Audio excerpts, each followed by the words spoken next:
చూడండి, ఈ సహోదరి మంగళగిరి నుంచి వచ్చారండి. ఈ యొక్క సహోదరికి మరి బిడ్డలంట పుడుతున్నారు చనిపోతున్నారు.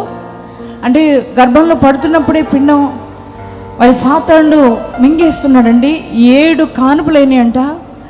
7 కానుపులైనాయి. చాలా వేదనతో, బాధతో, భారభరితమైన హృదయంతో.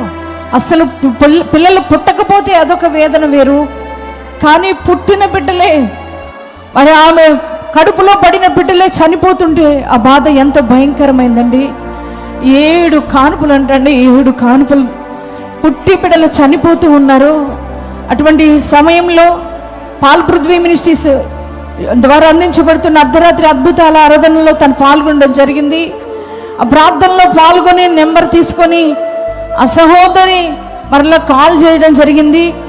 ఆ బిడ్డ అప్పుడు చెప్పారు ఏమనంటే, అమ్మ నాకు 7 కానుపులైనాయి, పిల్లలు పుట్టి చనిపోతున్నారని చెప్పి ఆ బిడ్డ సహోదరి నాతో మాట్లాడడం జరిగిందండి.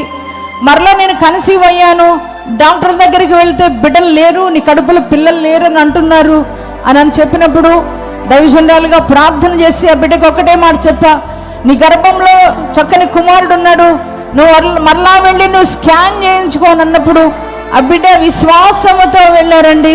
నమ్మకంతో వెళ్ళినప్పుడు చూడండి, చక్కని కుమార్తెను మరి దేవుడు చక్కని బిడ్డకి ఇవ్వడం జరిగింది. నీకు చక్కని బిడ్డలు పుడతారని చెప్పినప్పుడు చక్కని కుమార్తెను ఇవ్వడం జరిగిందండి. 7 కానుపులో మరి చూడండి, పిల్లలు కోల్పోయిన పరిస్థితుల్లో ఎంతో వేదనతో, దుఃఖంతో ఉన్న ఆ బిడ్డ కన్నీరును యేసయ్య చూశాడు. చక్కని బిడ్డను ఆ బిడ్డకి ఇచ్చాడు. గట్టిగా చప్పట్లు కొట్టి దేవుని మహిమపరుచుదామండి. మన దేవుడు నమ్మదగిన దేవుడు, మన దేవుడు కృపను అనుగ్రహించే దేవుడై ఉన్నాడు. దేవుని నామానికి మహిమ కలుగును గాక.